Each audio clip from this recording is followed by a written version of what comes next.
Nakataas ang tropical cyclone wind signal sa ilang lugar sa Cagayan dahil sa bagyong Marce. At kaugnay sa sitwasyon sa Cagayan, makakapanayan po natin sa Provincial Risk Reduction and Management Office Head, Yuli Rapsing. Magandang umaga po. Magandang umaga po sa inyo at sa inyo pong mga taga-subaybay po. Mr. Rapsing, nakapagsagawa na po tayo ng preemptive evacuation dun sa mga delikadong lugar? Sir Igan, nung Monday, nailagay na po, after po ng pre-disaster risk assessment namin with Office of Civil Defense, nailagay na ang buong region ng Red Alert status at nasa Charlie Emergency Response Protocol na po tayo.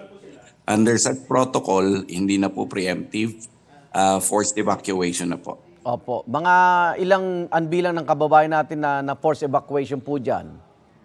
Ongoing pa po since yesterday. Wala pa ho tayo mga reports from the MDRMOs. Opo.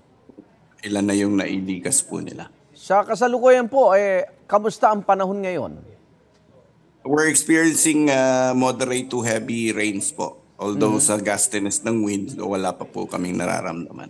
Anong lugar ba ang binabantayan nyo dyan? Sa forecast po ng Pag-asa, dalawa senaryo ho kasi ang binigay niya. Opo.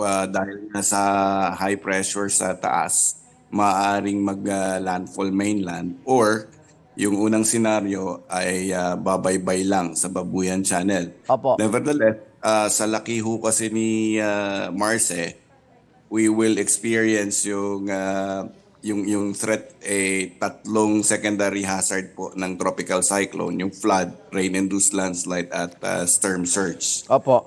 So, lahat ng mga susceptible dun sa secondary hazard na yon ang ini-evacuate po natin.